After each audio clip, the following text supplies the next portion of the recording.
รรมพระสงฆ์อันเป็นสรณะที่เปิ่งที่เคารพนับถืออันสูงสุดในชีวิตกราบคารวะแด่ไตรไวยสาปุญญาปารมีธรรมพระมหาเถรานุเถระเจ้าคณะพระสังฆาธิการภิกษุสงฆ์สามเณรจุตนจุองค์โดยความเคารพเจริญสุขเจริญปอนสาธุชนญาติโยมตินจองห้องวัดจุหนุ่มเท่าใจหญิงก็ขอน้อมต้อนรับทุกท่านเข้าสู่รายการมรดกธรรมกำเมืองดังสถานีวิทยุกระจายเสียง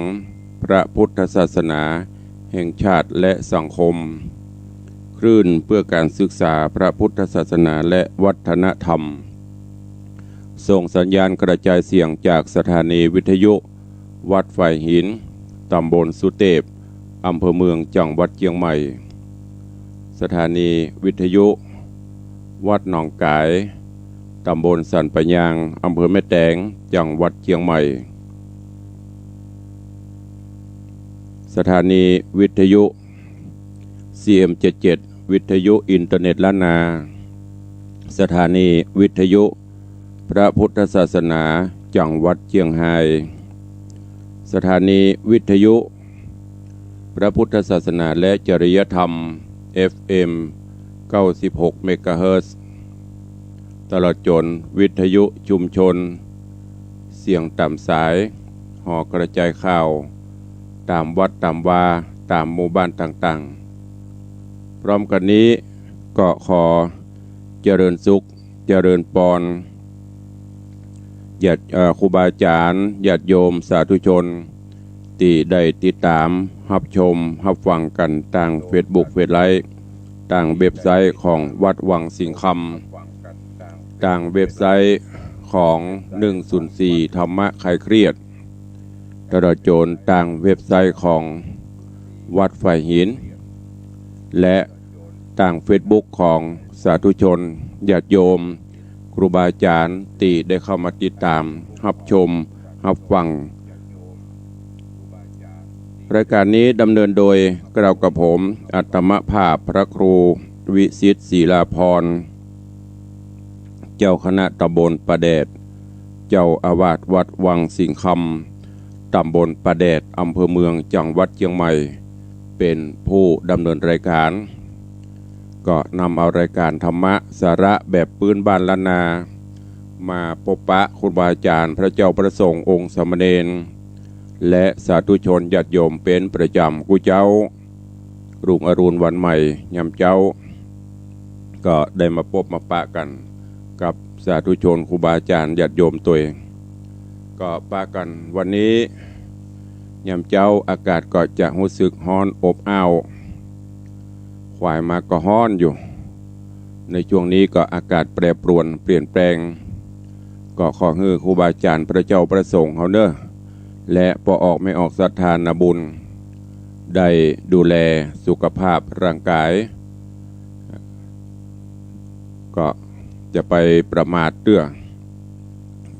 เพราะว่าในสถานการณ์ปัจจุบันนี้ทั้งโรคระบาดก็ดี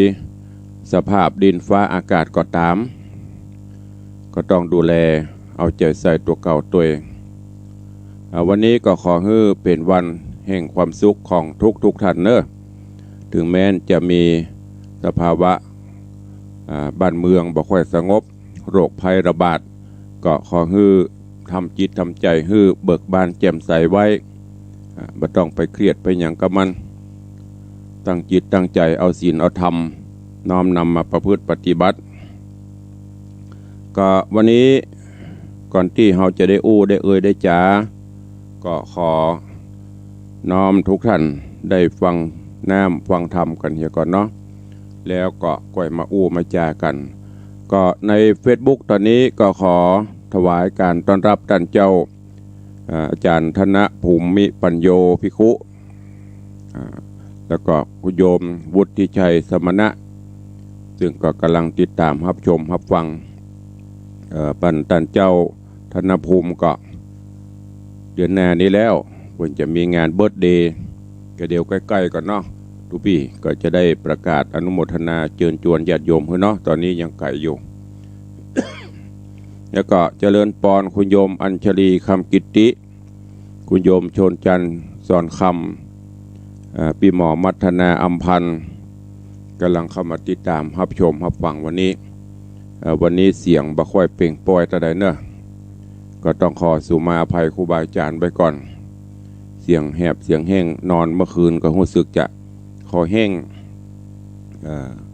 ก็เปลี่ยนไปตามอากาศประกอบกับช่วงนี้ต้องเตรียมงานกันถึงวันแล้วก็อย่างที่บอกไปคนเฮาย่างเข้าเลข5ขึ้นมานี่การจำวัดการรับการนอนมันบ่ค่อยอิ่มมันบ่ค่อยยาวมันกูเตื้อหลับตื่นเพราะนั้นก็เสียงอาจจะบ่ค่อยเปล่งปล่อยจะแหบก็ดีมีเสียงกระแอมกระไอก็ดีเนอะก็ต้องขอประทานอภัยขอสุมาอภัยตัวเองวันนี้กราบขอบพระคุณท่านผู้อำนวยการสถานีท่านอาจารย์พระครูสมุวิสุวัฒน์วรกิโจผอ.104 วัดไฝ่หินได้เมตตาอนุเคราะห์ควบคุมการกระจายเสียงทั้งจากต่างเฟซบุ๊กและต่างสถานีวิทยุก็ขอกราบขอบพระคุณแล้วก็ขอบคุณอนุโมทนากับต่างท่านผู้อำนวยการสถานีวิทยุทุกสถานีโดยที่ได้มอบถวายเวลาให้กับต่างรายการได้นำเอาธรรมะแบบปืนบ้านล้านนามาเผยแพร่เทศนาให้ทุกท่านได้รับฟังเจริญปอนจังซอยุทธนาห่างดงเนอะก็เข้ามารับชมรับฟังตัวก็มาฟังกันในเรื่องของมโนราปีนแก้วซึ่งจบไปแล้วถึงผูกที่12วันนี้ก็จะขึ้นต่อในผูกที่13เรื่องราวในตอนที่แล้วก็มาถึงที่มโนราได้บินไปเพื่อจะปิกไปที่เขากระดาษที่บ้านที่จองที่อยู่ของตัวจนกระทั่งระหว่างที่ใกล้จะถึงละไปพบไปปะใส่อาสรมปฤษีไปพักจอดพักย่างสอบถามสารทุกข์สุขดิบกันปฤษีก็ได้ถามที่มาที่ไป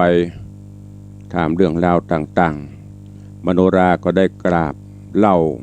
เรื่องราวต่างๆนั้นฮือกับปฤษีแล้วก็ได้ขอความเมตตาจากปฤษีได้ฝากเรื่องราวต่างๆว่าหากว่าเจ้าปีสุทธนะเดินตางติดตามมาเสาะหาข้าเจ้ามาเสาะหาโยมก็ขอให้ปฤษีเนี่ยได้บอกกล่าวให้ปนปีกไปเตอะบ่ต้องไปโดยเสาะหาเด้อเพราะระยะต่างโหนต่างไกลประกอบกับประสบกับความยุ่งยากลำบากในระหว่างต่างจึงในป่าเขาลำเนาภัยเต็มไปด้วยสิ่งสาราสัตว์ทปะสปันพร้อมที่จะทำอันตรายขอให้ปนปีกไปบ้านไปจองเตอะแต่หากแม้นว่า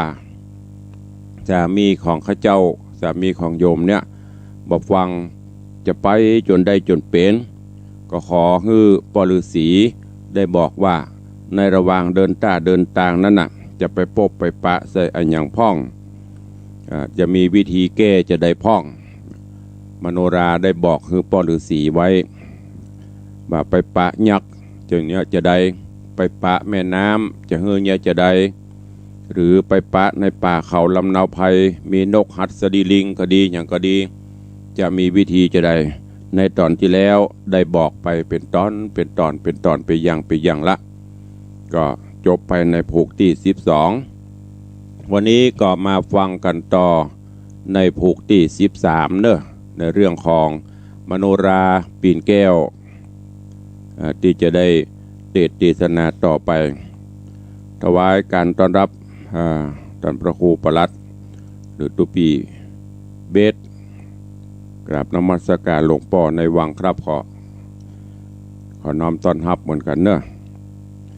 ก็เวลาขณะนี้6:10 กว่านาทีแล้วเนาะฟังน้ำฟังธรรมกันก่อน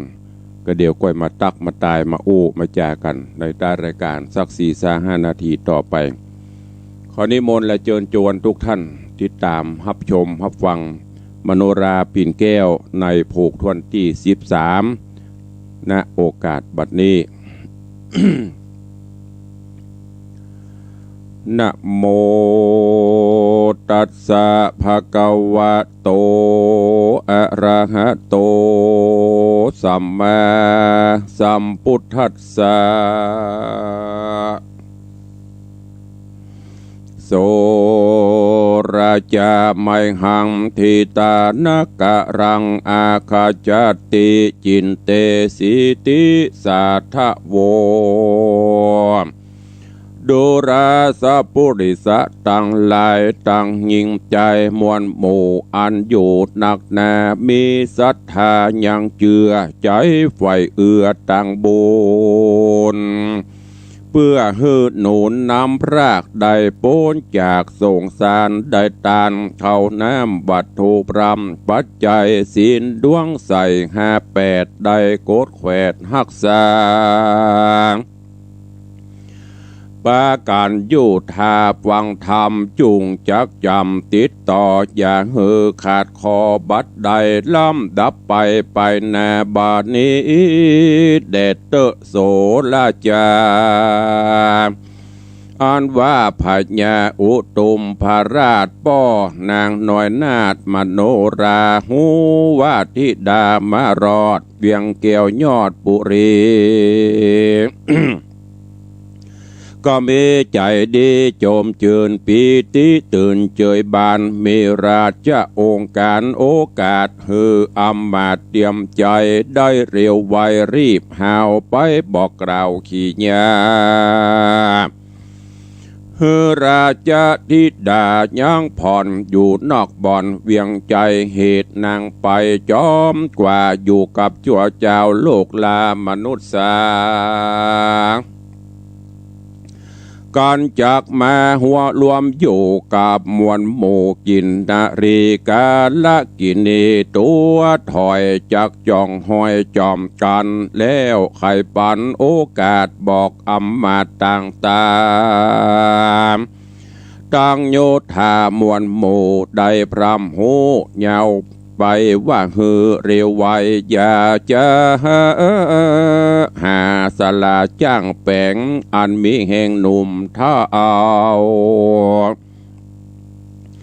พับตัวเต้าอาณาฮือรีบมาไววาดเบื่อแปลงภาษาหอจันกันทวนสาววันฮือแล้วเหตุจักเอา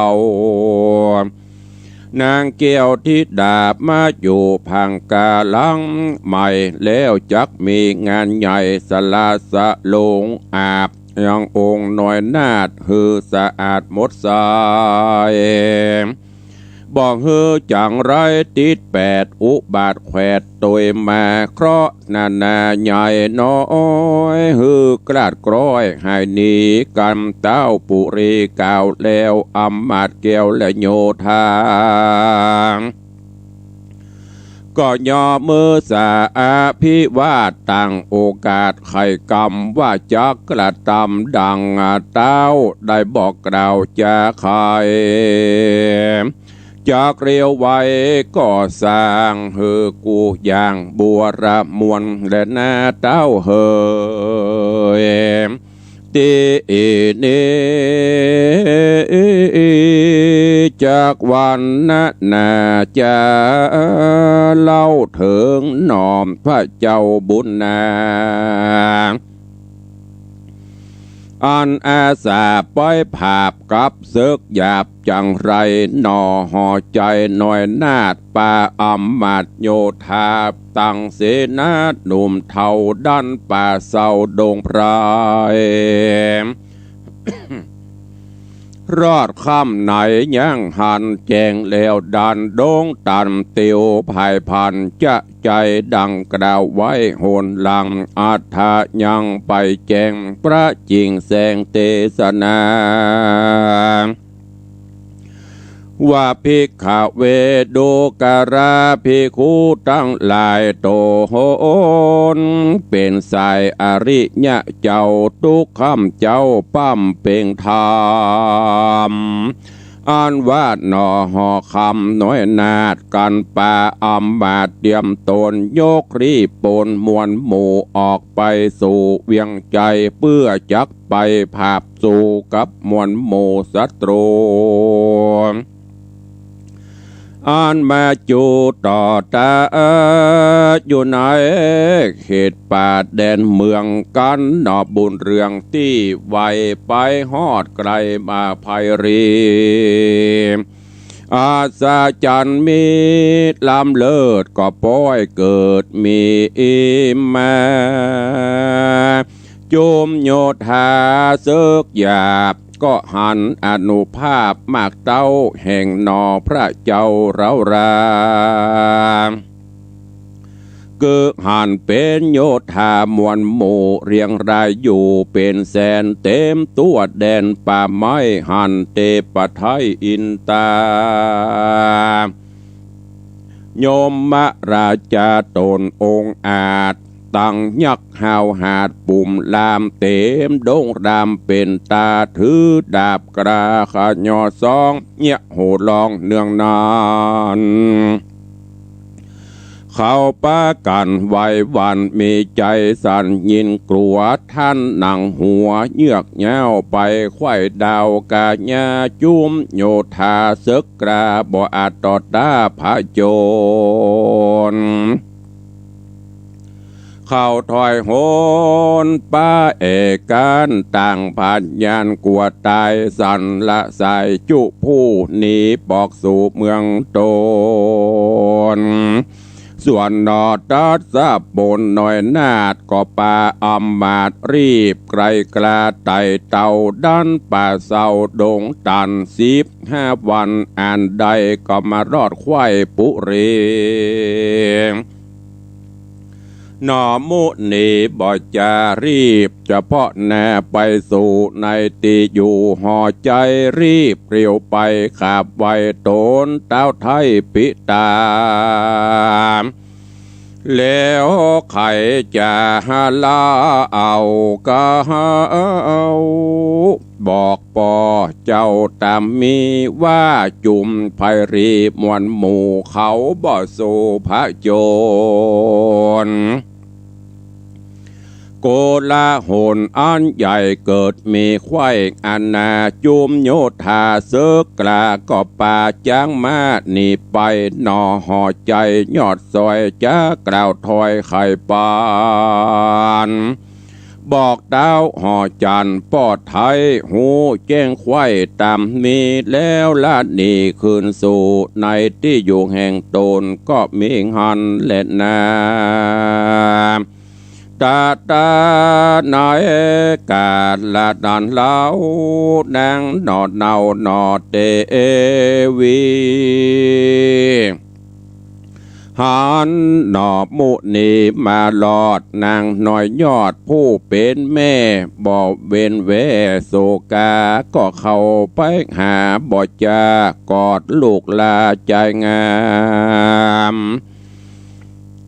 ก็ผาลมมา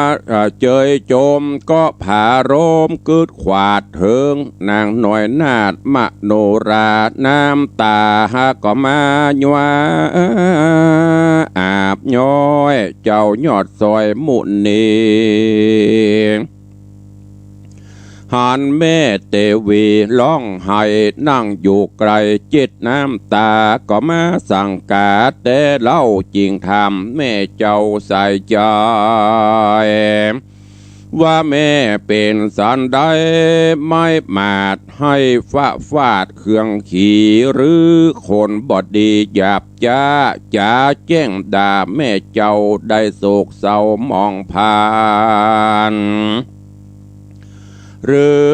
หมู่คนผ่านหนุ่มเท่าเนี่ยหือแม่เจ้าเครื่องใจหรือจุ้มคนในมวลหมู่ใครกล่าวอู้จะแข็ง เป็นคำแดะเป็นกำแดงเสียบไม่หือแม่ได้ขี่โคมขออุดมแม่เจ้าได้บอกเล่าใครจะเฮอโบตาโลกน้อยหูเรื่องถอยตามนี้แดดเตอะเมื่อนั้นนางเตวีหน่อยหน้าจักโอกาสไข่ปานหัวอกตานหลายหลากนางกึดยากนานนำดังมีสังคำตีดค้างหรือดูกลางคำคอนางสอบบอแม่ไทยโอดบอดใดเหลือใจก็จะใครบอกเล่าตั้งแต่เก้าสุดป่าไอเฮือหน่อบนภายลูกน้อยหูเรื่องถอยจุประการว่าดูราสุทธนกุมารเฮ้ยลูกแม่นับตั้งแต่ลูกละไปภาพเสือกระแดนไก่ก็มีโพยภัยอันใหญ่มาตกใส่เคคาฮือเอามโนราไปสู่ในตีอยู่ปู่จายันนางจอมขวัญยอดซอยได้หูเรื่องถ้อยมองผ่านบอกกินอาหารเข้าน้ำตุกโศกกรรมเครื่องขี่น้ำตามมีคำเจ้าถามหาเจ้าบุญนามบ้านนี้นางนาอาจบ่อยู่ภาษาหอจานบินผ่ายผ่านไว้บ้องออกจากป่องเบ่งจรจากนครบ่จ้าบ่หูว่ากว่าแดนได้ก้อนนางไขกล่าวแล้วเจ้าหนอแก้วทะโรงยานก็เป็นดังปานฟ้าผ่าเข้าตีกว่าหัวใจก็สลบไปล้มเต้าดินดะดาวไปมาที่พังกาภาศาสตร์นางน้อยนาเตวี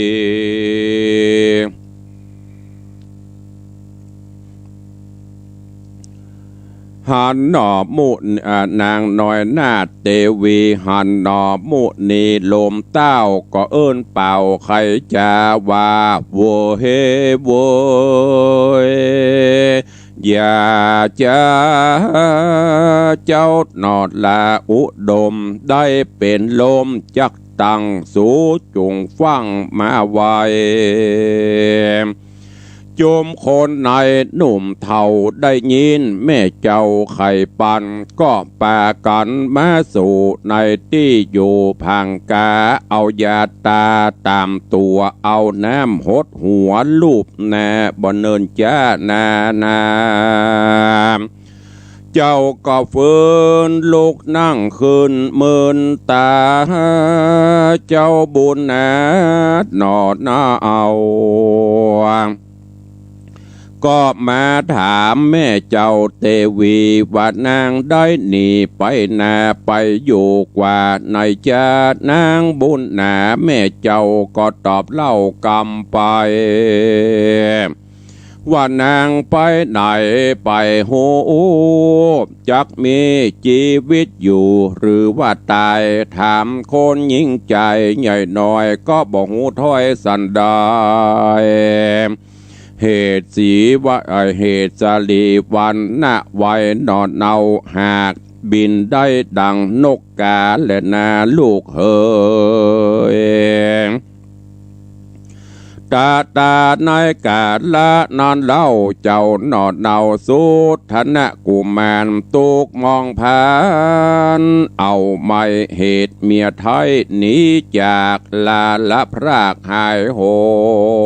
นตุกเรโรนหลายแหล่ก็บอกแม่เตวีว่าลูกขอหนีจากห้องไป ไปสู่ต้องแดนไกลเพื่อจักไปเสาะไซ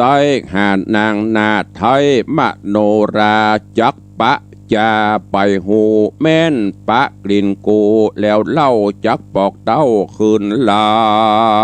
งมาหายังพ่อแม่อันอยู่แก่เวียงใจแม่นลูกไปนาเสาะสอดล่าหานางน้อยโด่งขวางป่าไม้ตามเมืองใหญ่หน่อยใหญ่ธานีบ่หานนาเรนางนาดลูกบ่อาจคืนมาหาสองขาพ่อแม่จักตายเตี้ยงแต่เป็นผีนางเทวีแม่เจ้าฟังนอดเนาไข่ปันตูดูตุกโศกวันตำก้อยก็ตอบถอยกำไปว่าดูราใส่ใจลูกลาอย่าโศกกรามองคีย้อนเมียหนีกราพรากอย่ากึดยากอันใดอย่ามองใจโศกไม่อันยิงสดอันยิงโลกไตเชื้อชาติมีเปลือเหลือลายจงเมใจภายจื่นจ้อยอย่าต่ำก้อยมองเงาอันว่าเมืองเฮานี้เล่ายิ่งหนุ่มเนาเป็นสาวอายุราว15พงใหญ่กระดูกงามมีลายลามเหลือแหล่มันบ่มานับบ่เป้สังขญาแม่จักหามาไว้เหือลูกได้เจยโจมนางสะโนโหมาอ่านหมื่นเฮอโจมจื่นคืนวันอย่าใจวันไฟห้อยแต่นางอ่อนน้อยมโนรานางบุญหนาแม่เจ้าจะลมเล่าเอาใจเฮอหนอใจลูกน้อยใจจื่นจอยยินดีกับนารีม้วนหมู่อันนี้อยู่เวียงใจได้ตัดใจเสียงขาดอย่างน้อยนาดมโนราอันเป็นเจือปักษาถอยจะอยู่คงเขตลากิลีก็มีหันวันนั้นแหละนะเมื่อนาหนอมุนีหนุ่มนาวฟังแม่เจ้าจะไข่ก็จะกำไปตอบทอยมีบอดน้อยหลายประการว่าดูราสลีบัวบานเฮ้ยแม่ไทยอันว่าหญิงน้อยใหญ่เมืองเฮาแงมบ่เบาแต่เล่าบ่ว่าหนุ่มเท่าเรียวรามล่างพ้องงามห้างเขี้ยวบอกกระดาษเกลียวกาลี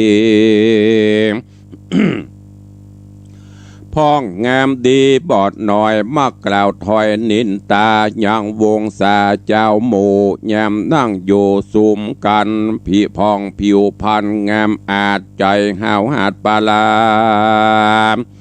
ล้างพองโสภาไปนอกใจสอกกอกคมในพองมีใจไหววันบ่ต้องบ่ตั้งมันหูเบามักมัวเมาจื่นสู่นี้ตัวจูเมาลมหายใจคมลายหลากพ้องกอมนีจากปิตาละมันดาแม่เจ้าบอกเกิดเล่าถึงกุลการตั้งบุญหลีกเว้นเล่นเข้าเส้นต่างดำมักกระทำกรรมหยาบคือว่าบาปนาพ้องนำนะขี้คลานมักดื้อด้านกลัวการนิ่งสงสารโลกไตมีบ่ไรเลือลาย ลูกบ่ไม้จื้นสู่เอาเป็นกู้เตรียมตนใจเมาวนบอดแล้วกันนางนอแก้วมโนราใจเมาวนบอดแล้วกับนางแก้วมโนราหนอพูดทายอดซอยได้กล่าวถอยจะคายก็บอกแม่ใส่ใจแม่เจ้าหูเงื่อนเก้าตามมีแล้วก็อันจุลีขาบว่า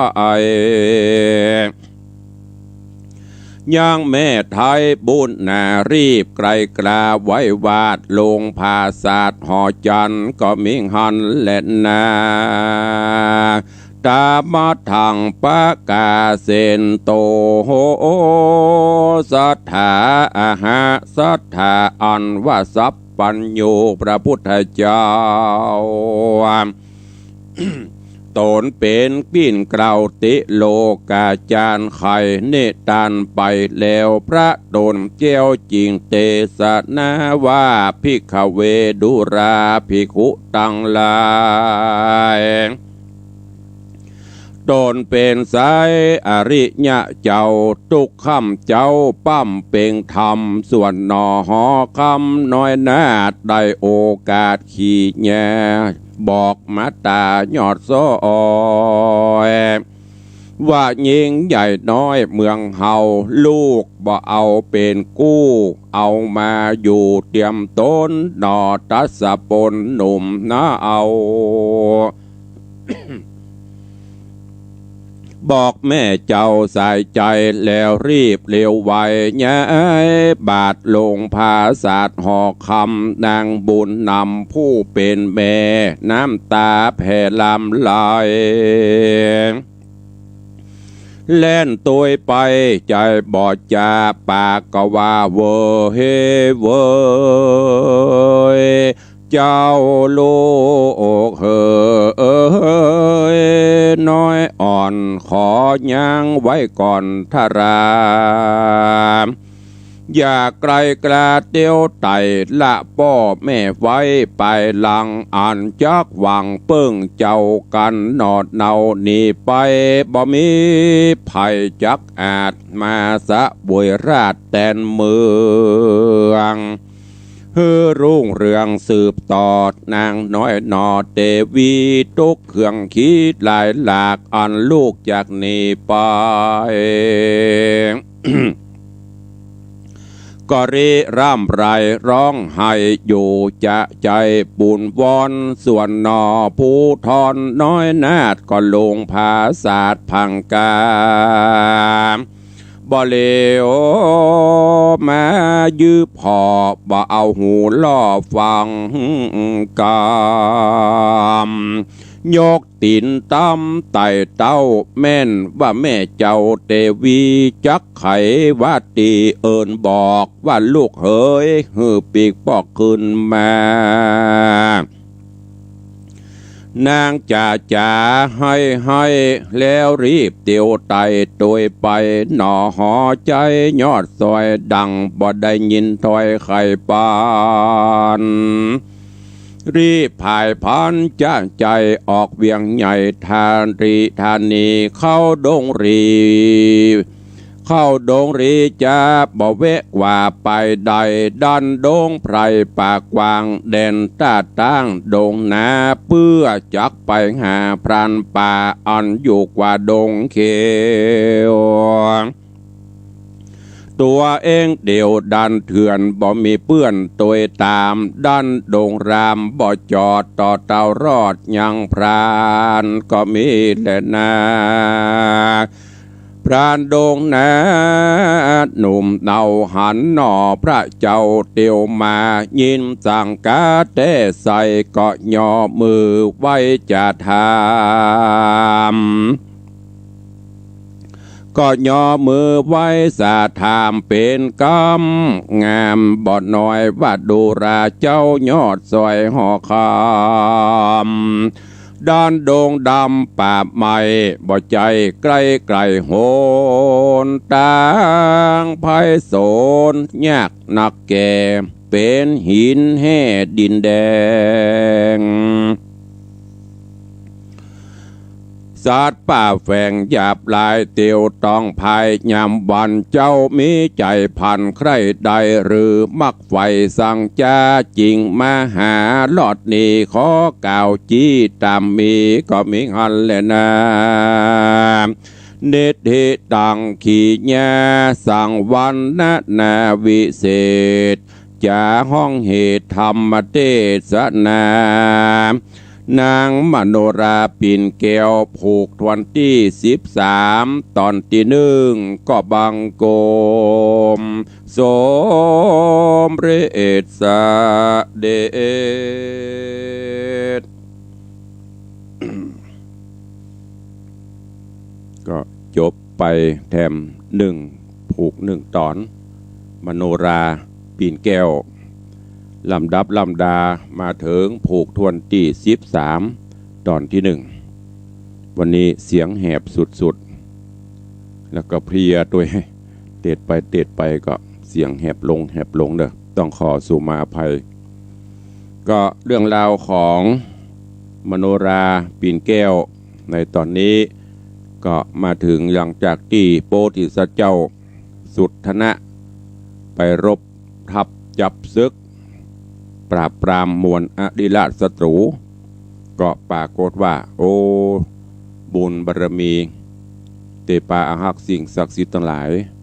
เปิ้นแถลงเปตเฮหมู่ข้าศึกได้โหได้หันได้เกิดความเกรงกลัวบัดตันได้สู้ได้รบกันสกรรม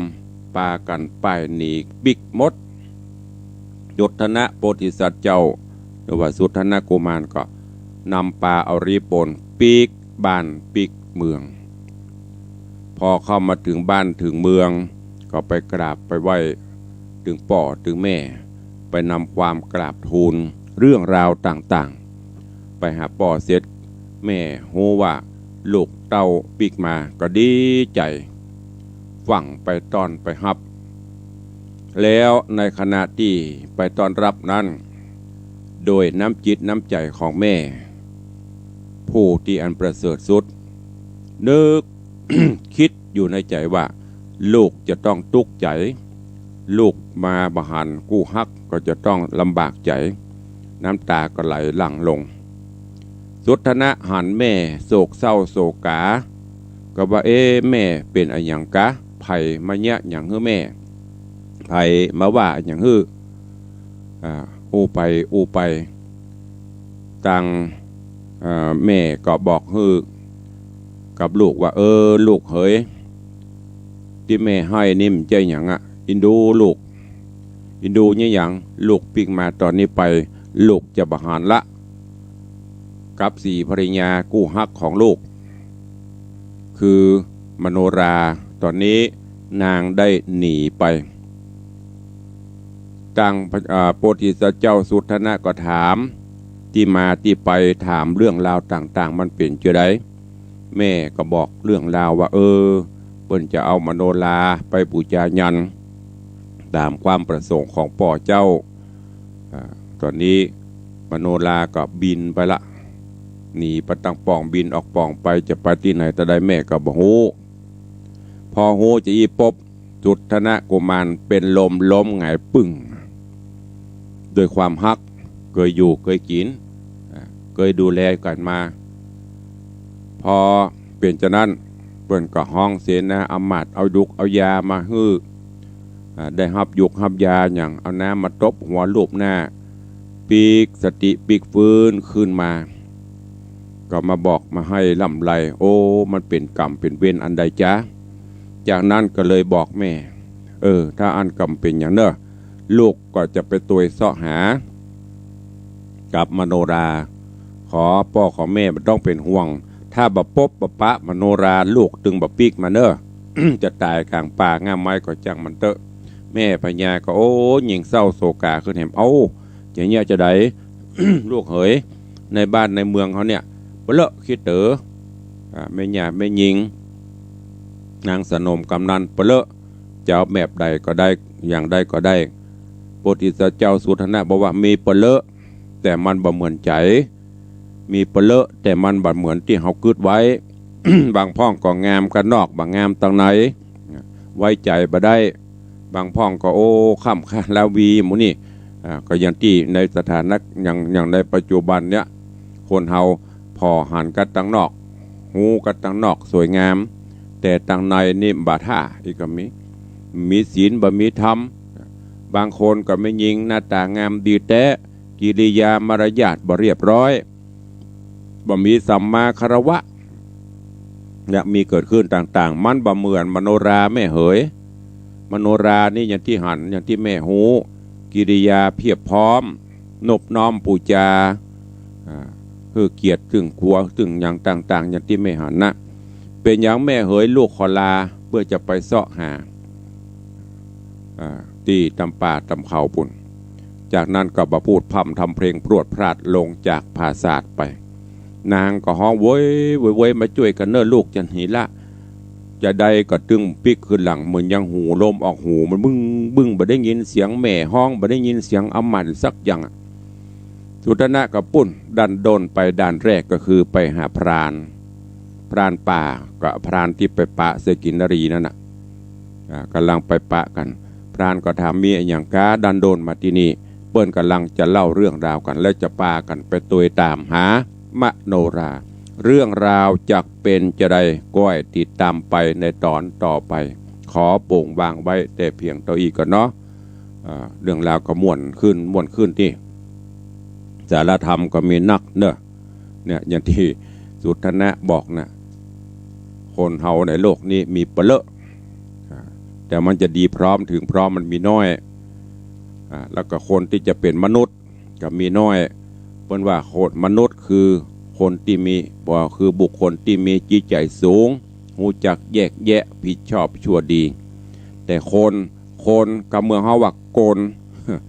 นไปกับโกนมาคนให้มันเข้ากันน่ะมันยุ่งนี่ก็ฝากไว้กับทุกท่านเนอะเหลวพอเวลากับเว้ยนะเนี่ยการเวลามันไม่ได้รอไปปุ๊บเดี๋ยววันค่ำได้การน้อยเดียวก็เดี๋ยวก็มืดก็เดี๋ยวก็ค่ำก็เดี๋ยวก็แจ้งวันนี้ตั้งแต่ตื่นมาจากเจ้าตื่นมาตี 3กับแถม35 นาทีตี 35 นาทีก็จะจำวัดต่อมันก็ตึงบันไดบรรลับลุกเลยทำกิจจนตัวต้องมานั่งเช็คบัญชีขีดเขียนท่านนี่ตรวจการแล้วก็วางแผนงานที่จะทำเพอแป๊บเดียวก็เดี๋ยวจะ6 โมงเลยเวลามันโวย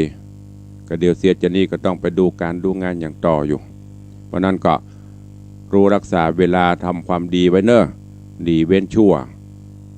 สร้างกุศลคุณงามความดีอย่าได้ประมาทมีการฮึดตานรักษาศีลเจริญเมตตาภาวนาไปตายไปแล้วมีเงิน10,000 ล้านพันล้านที่ให้ที่นาเป็นแสนให้ก็เอาไปตัวไปได้ที่จะแบกไปได้บ่าซ้ายบ่าขวาบ่าได้จะนักกว่ากันแบกบ่าซ้ายโดยบาปโดยบุญแบกบ่าซ้ายโดยบาปแบกบ่าขวาโดยบุญถ้าบ่าขวามันนักก็ยังแควนไปได้ดีหน่อยฝากไว้กับทุกท่านตัวตอนนี้ก็ขอเจริญพรต้อนรับคุณโยมจัญญาฟองศักดิ์โยมนวลศิริหินเขียวคุณโยมทองคำที่บงคำท่านอนุศาสตร์อัศนัยวยนนท์โยมบาลีอินทกุลกำลังเข้ามาชมทางนี้แล้วก็มีโยมตู่เข้ามาติดตามรับชมรับฟังกันในต่างเฟซบุ๊กเฟซไลน์ก็วันนี้ขออนุโมทนาบุญขอบคุณกับญาติโยมเนอะที่ได้มาร่วมถวายมุทิตาสักการะอายุวัฒนมงคลตุลุงก่อนจะถึงงานวันจริงเพราะว่าปีนี้อย่างที่ได้บอกไปสถานการณ์โรคระบาดบางท่านก็บ่มาหรือว่ามาขัวก็เลยโอนปัจจัยมาก็ดีหรือบางท่านก็มาก่อนขอบคุณกับโยมแม่เถาวันธโนใจปุ่งหนองเวียงปะเป้าขอบคุณโยมแดงร้านรักษัตริย์ร่วมมุทิตา500 บาทโยมมงคลวงร้อย100 บาทอนุโมทนาบุญขอบคุณกับโยมแม่บัวเร็วชัยพฤกษ์บ้านแควตะกว้างเฮานี้ร่วมโมทนา 3,000 บาทขอบคุณอนุโมทนาบุญโยมแม่อุยลูนคุณยศยิ่ง แต่ว่าเปิ้นมาด้วยลูกด้วยเต้า ถามจำอีแม่ได้ก็ เขาก็โอ้ต้องขอประทานอภัยเนอะมันหลายญาติโยมที่มาแต่หน้านี้จำได้หมดอะแต่ชื่อเนี่ยบ่ค่อยจำปอมเปิดหน้าเปิดบอกอันเนี้ยโอ้แม่อุ้ยหมอนลูนก็นึกว่าอายุเปิด70 ปลายเป็นว่าได้93แข็งแรงสบายเตียวสบายครบเม็ดบะขามแตกลุบอยู่อายุ93เปิ้นมากูปีแต่ไม่ได้มาวันงานก็มาก่อนเปิ้นก็มาลูน10 ปีมานี่ไม่อุ้ยบักขาดสักปีต้องขออนุโมทนาบุญเนอะแต่ว่าเปิ้นมาร่วมถวายมุทิตาสักการะ540 บาทขอบคุณกับแม่กำนันดาวหรือพ่อกำนันอุดมหรือว่าอุดมสาวเนอะร่วมโมทนาบุญตัวเองแล้วก็มีพ่อขาวแม่คำสุขชุ่มพระวงศ์พร้อมลูกหลาน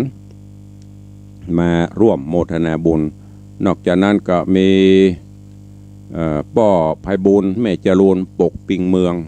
อันนี้ร่วมมุทิตาสักการะมาก่อน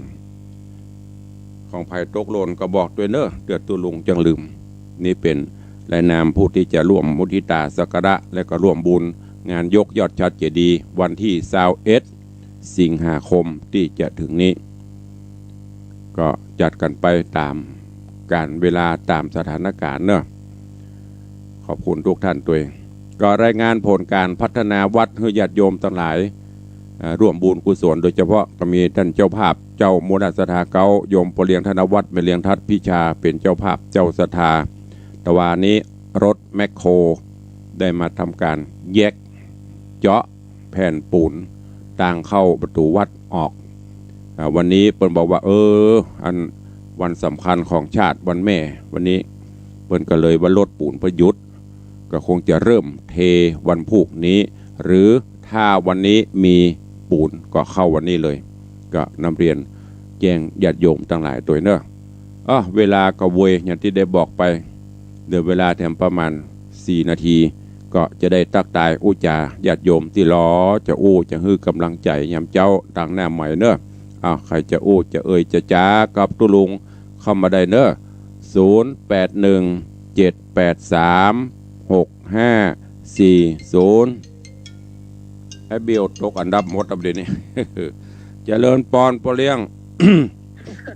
ไว้สาครับพิสุสงฆ์สามเณรที่ได้เข้ามาดูมาชมพร้อมถึงFCเนอร์ผ่อนดูมาชมมาฟังนั่นว่าครูวิสิทธิ์ศิลาพรผู้ลงในวังมาพัฒนาดีเด่นเสียงทองสุดหล่อ สู้แต่เนาะกำลังใจมันดีเพื่อเป็น FC เนาะโอ้แต่พักก่อนในห้องนึขอบคุณหลายๆเนอะเปลี่ยนเนอะเจ้าแม่ตื่นเจ้าแม่ได้ยินเสียงปีเสียงซอคือตื่นพ่อแม่เนาะวันที่12เป็นวันแม่วันที่21เป็นวันพ่อเนาะเป็นวันทุกพ่อ1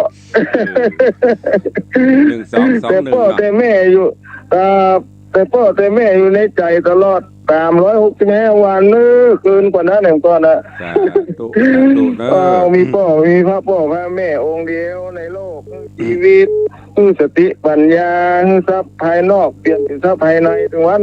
เนี่ยครับดูแลสุขภาพด้วยเลยไปผมอย่าล่ำเหลียวแล้วตุ๊กมาไว้ฮื้อท่านหมอก้าไม่เป็นไรด้วยกำลังใจที่ดีแต่สุขภาพเด้ออนุโมทนาเด้อสาธุบุญรักษาขอบคุณกับโยมปเลี้ยงเป็นยังไม่มีทุกข์ได้กำลังใจที่ดีนะมันตับมันเป็นอากาศมันเปลี่ยนก็มาพบมาปะกับทุกท่านอยู่โดยบุญบารมีวันนี้เป็นวันแม่ซึ่งโดยเฉพาะแล้วเราท่านทั้งหลายที่มีแม่อยู่เนอะก็จะไปละไปลืมไปไหว้ไปสาไปกราบไปกอดมันกอดมาได้กับพ่มเป็นอย่างเฮาก็ตรวจผ่านหรอกอดพ่อกอดแม่ดีกว่าบกองถอดจิตออกไปให้ไปห่อนไปกอดจะได้เดื้อไปโคนนี้จะนอนตัวสักมือสักวันก็เป็นตุกเป็นยากใครที่มีป่ออย่างอาตมากับมีและป่อกับมีแม่กับมี ปิกกันไปหมดพ่อเลี้ยงกับบ่มีคนที่มีอยู่เนี่ยก็พยายามดูแลเปิ้นตัวพ่อหลวงว่าได้สาธุอนุโมทนาเด้อครับสาธุเด้อเจริญปอนวันนี้วันแม่สาธุเจ้าตู้อุ้ยวันนี้ฝ่ายน่าจะไปตานภาคป่าจะติวอัดบ้านสาธุวันแม่อนุโมทนาบุญตัวเด้อเจ้าสาธุเจ้าสาธุโยมแม่ปราณีวันนี้จะไปตานพระป่าที่บ้านขอบคุณอนุโมทนามีแม่ก็คือดูแลแม่ถ้าเปิ้นบะหมี่เปิ้นไปแล้วก็คือทำบุญศูนย์ตานไม่มีใครจะเป็นพระอรหันต์เต้าป่อเต้าแม่ไปตานละเฮาละป่อละแม่ก็ดีไหวสาป่อไหวสาแม่บ่ใช่ว่าวันแม่นี่ปดโตเอาตีนแม่มาจ้ำหัว365วันแม่นี่จะได้แหม364วันไม่สนใจอันนี้อีนี้ใช้ไม่ได้อีนี้ใช้ไม่ได้ทำทุกวันทำไปนึกถึงบุญถึงกุลเปิ้นอย่างที่ตุลุงเคยบอก1สมอง2ตีน2มือที่เปิ้นฮื้อเปิ้นมาถามซื้อแก่นตาเฮาแก่นมาท่านนัก5ล้านขายก็บ่ขายซื้อแขนเบื้องหนึ่งสัก10ล้านขายก็บ่ขายหรือว่าซื้อขาขายก็บ่ขายเพราะนั้นอันเนี้ยประมาณค่าไม่ได้คือร่างกาย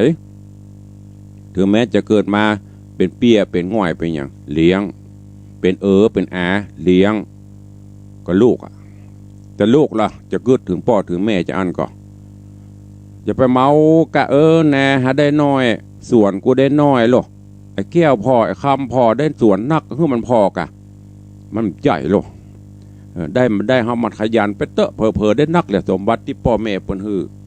แล้วแต่บุญบารมีอันนี้ฝากไว้เนอะกับทุกท่านตัวเองเอาแล้วเนาะวันนี้มี2สาย3สายอุจากับตุลุงกำลังใจมี3สายก็ดีกว่าหมีวันนี้ถึงแม้เสียงจะแหบจะเน็ดจะเหนื่อยก็กึดเติงหาแต่ศรัทธาบอกกึดเติงหากันแล้วไปไม่เป็นไรเอาละหมดเวลาหมดขอนำรายการจากทุกท่านไปก่อนเนาะปะกันใหม่วันต่อไปขอความสุขสวัสดีจงบังเกิดมีกับครูบาอาจารย์ท่านเจ้าพระเจ้าประสงค์สถานบุญทุกท่านเนอะอยู่ดีมีสุขเหมือนกันชั่วตนชั่วองค์วันนี้ก็ขอให้ความสำเร็จผลที่ท่านทั้งหลายปรารถนาจงบัง